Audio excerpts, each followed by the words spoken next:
Jaipur airport से बड़ी खबर सामने आ रही है। बम की सूचना पर इमरजेंसी लैंडिंग हुई है। इंडिगो की विमान संख्या 6E98 की इमरजेंसी लैंडिंग हुई है। दमाम से लखनऊ जाने वाली इंडिगो की विमान की इमरजेंसी लैंडिंग हुई है। जयपुर एयरपोर्ट पर एजेंसी जांच पड़ताल में जुटी हुई है। इस वक्त की बड़ी खबर आपको जयपुर एयरपोर्ट से दे रहे हैं।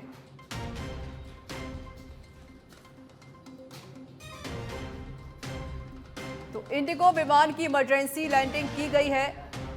इंडिगो की विमान संख्या 6E98 की इमरजेंसी लैंडिंग हुई है। बम की सूचना पर इमरजेंसी लैंडिंग की गई है। जयपुर एयरपोर्ट पर एजेंसियां जांच पड़ताल में जुटी हुई हैं। इस वक्त की बड़ी जानकारी हम आपको दे रहे हैं। तमाम से लखनऊ जाने वाली इंडिगो के विमान की इमरजेंसी लैंडिंग हुई है। बम की सूचना मिली थी और उसके बाद विमान की इमरजेंसी लैंडिंग कराई गई। फिलहाल एजेंसियां जांच पड़ताल में जुटी हुई हैं। सभी पैसेंजर्स को भी देखिए बाहर निकाला गया है और पूरे विमान की जांच चल रही है। संवाददाता राकेश मेरे साथ जुड़ गए हैं फोन लाइन पर। राकेश, जयपुर एयरपोर्ट पर इमरजेंसी लैंडिंग हुई है, क्या जानकारी मिल सकी है? बम की सूचना मिली थी, जानकारी दें। बिल्कुल, देखिए, दवाम से लखनऊ जाने वाली इंडिगो की जो फ्लाइट है उसकी इमरजेंसी लैंडिंग जयपुर एयरपोर्ट पे कराई गई थी और एयरपोर्ट पे जब लैंडिंग हुई तो जो सुरक्षा कर्मी है उनके द्वारा चेक किया गया कि बम की जो सूचना थी वो उसको लिहाज से वहां पर सर्च चलाया गया, लेकिन बहरहाल वहां पर अभी सुरक्षा एजेंसियां तैनात है और सर्च चल रहा है। जी राकेश, क्या जितने पैसेंजर्स मौजूद थे विमान में सबको बाहर निकाला गया है? बिल्कुल, पैसेंजर्स को बाहर निकाला गया है और जो बम की इत्तला मिली थी उस लिहाज से जो प्लेन के अंदर सीट और जो वॉश एरिया है वहां पर सर्च चलाया गया है।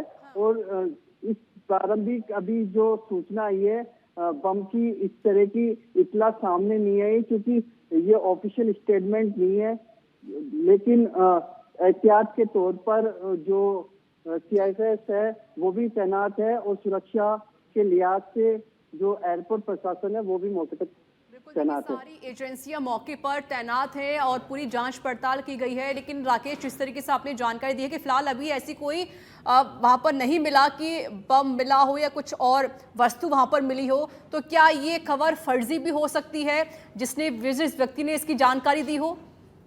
बिल्कुल, देखिए, अब इस तरह की जब कोई इत्तला मिलती है बम रखने की तो उसका सर्च चलाया जाता है। सर्च चलाने के बाद कई एजेंसियां सक्रिय हो जाती है, डॉग स्क्वाड से लेकर खुफिया एजेंसी भी इसमें इन्वॉल्व हो जाती है। और जैसे ही जयपुर एयरपोर्ट पर इसको उतारा गया वहां पर खुफिया एजेंसी से जुड़े लोग वो भी पहुंचे, डॉग स्क्वाड की टीम भी पहुंची, संबंधित जो पुलिस थाना है वो भी वहां पर एहतियात के तौर पर पहुंचा और लगातार उस पे निगरानी रखी जा रही है। और जो भी राकेश, जानकारी मिलते ही देखिए पूरे मामले की जांच पड़ताल की गई है। फिलहाल अभी सब कुछ सुरक्षित है, बेहतर है, लेकिन फिर भी एहतियात के तौर पर जो एजेंसियां हैं वो उनको तैनात किया गया है। शुक्रिया आपका राकेश, अधिक जानकारी देने के लिए। कैबिनेट मंत्री अविनाश गहलोत और सुमित गोदारा का झुंझुनू दौरा। झुंझुनू विधानसभा उपचुनाव को लेकर बीजेपी पदाधिकारियों की बैठक ली। झुंझुनू विधानसभा के 5 मंडलों की बैठक हुई। 3 चरणों में हुई बीजेपी पदाधिकारियों की बैठक। प्रभारी मंत्रियों ने पदाधिकारियों से संवाद कर फीडबैक लिया है। बूथ जीतने के साथ साथ बूथ की मजबूती पर भाजपा का फोकस है। केंद्र और राज्य सरकार के कामकाज को लेकर जनता के बीच बीजेपी जाएगी। मंत्री अविनाश गहलोत ने कहा कि सूबे की 7 सीटों पर बीजेपी जीतेगी।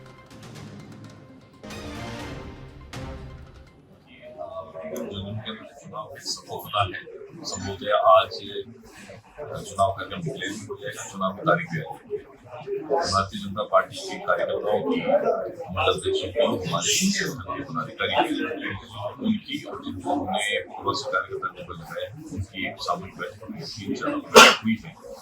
संगठन की मजबूती, बूथ की मुख्यमंत्री भजनलाल शर्मा का जर्मनी दौरा, म्यूनिख में निवेशकों से संवाद किया, राइजिंग राजस्थान को लेकर समिट में संबोधित किया।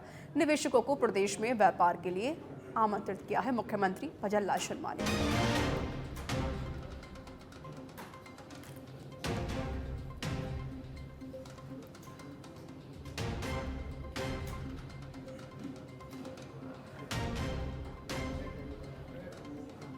जैसलमेर से बड़ी खबर सामने आ रही है। दिन दहाड़े चाकूबाजी का मामला सामने आया है। एक युवक ने राह चलते व्यक्ति पर चाकू से हमला कर दिया। घायल को अस्पताल में भर्ती कराया गया। शहर स्थित भार्गव पाड़ा सूली डूमर की पूरी घटना है।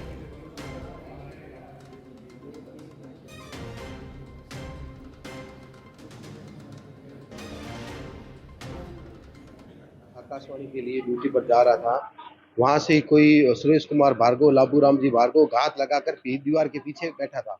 एकदम से जैसे ही मैं स्कूटी पास से निकाली, उन आते ही मेरे ऊपर चाकू से, इतना बड़ा चाकू था और चाकू से मेरे ऊपर वार करने लगा।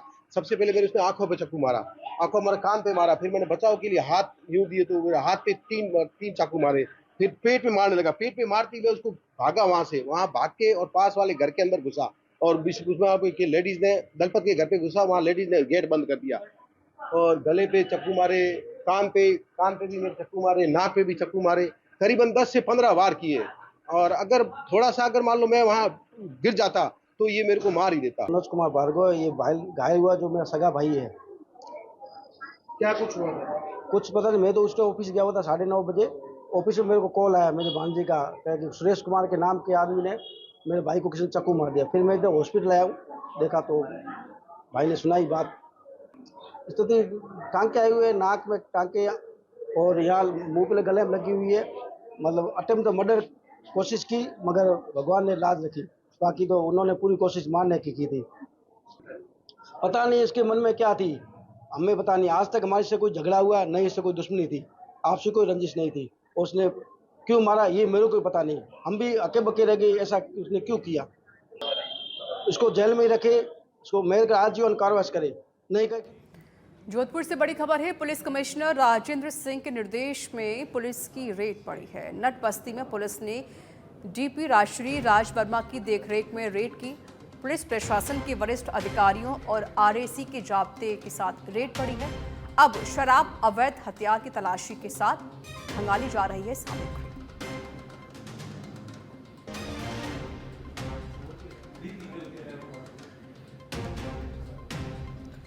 खबर सुमेरपुर से है, जहां उपखंड अधिकारी कालूराम कुम्हार ने पदभार ग्रहण कर लिया है। उपखंड अधिकारी कालूराम ने कहा कि जन कल्याणकारी योजनाओं को आमजन तक पहुंचाने का प्रयास करेंगे।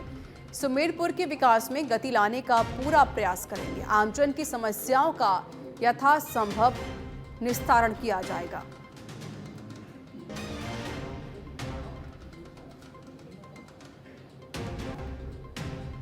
यहाँ कार्य ग्रहण किया है और मेरी प्राथमिकता यहाँ की सरकार की जो योजनाएं हैं और कार्यक्रम हैं उनका समयबद्ध रूप से और प्रभावी रूप से क्रियान्वयन हो, ये हर डिपार्टमेंट की जो योजनाएं हैं उनको करना मेरी मूल प्राथमिकता रहेगी। जनता यहाँ काफ़ी अच्छी है। मैं पूर्व में भी यहाँ पे थोड़े कार्यकाल में रहा था। जनता का साथ मिलकर जनता का पूर्ण सहयोग प्राप्त करते हुए यहाँ की कोटपुतली के बांसुर कस्बे में रोज जाम की स्थिति बनी रहती है। इन दोनों कड़बी से भरकर पिकअप गाड़ियां शहर के अंदर से आवागमन कर रही हैं। पिकअप गाड़ी में ऊपर तक कड़बी भरकर निकलती हैं, जिससे घंटों घंटों जाम की स्थिति बनी रहती है।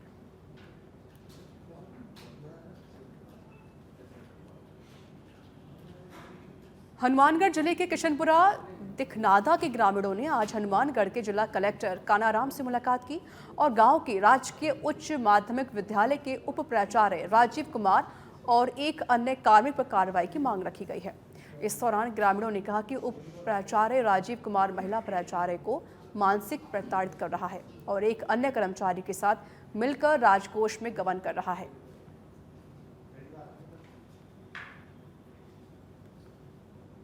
ने जो पहले कलेक्टर साहब को विज्ञापन दिया था 24 सितंबर का, उसके बाद हम आए थे अपने 10 अक्टूबर को।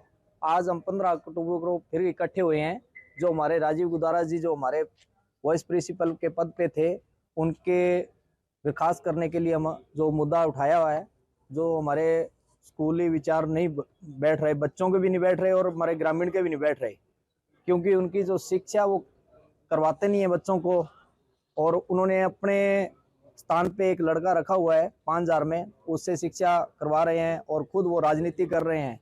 और जो हमारी प्रिंसिपल मैडम है, उनके साथ भी जाति भेदभाव का वो विचार प्रकट कर रहे हैं हमारे स्कूल में, तो हमारे बच्चों पे जो असर है अच्छा नहीं पड़ रहा। इसलिए उस मुद्दे के हम आज फिर इकट्ठा हुए हैं ताकि उसको बर्खास्त करके या एपीओ करके उनको सख्त से सख्त कार्रवाई की जाए। आज हम एडीजी के द्वारा पेश हुए हैं, पहले हम कलेक्टर साहब के भी आए थे, तो इस पे राजस्थान कर्मचारी चयन बोर्ड से बड़ी खबर सामने आ रही है। समाज कल्याण विभाग के छात्रावास अधीक्षक भर्ती परीक्षा का परिणाम जारी। कुल 335 पदों पर भर्ती थी। परीक्षा में एक सवाल डिलीट हुआ।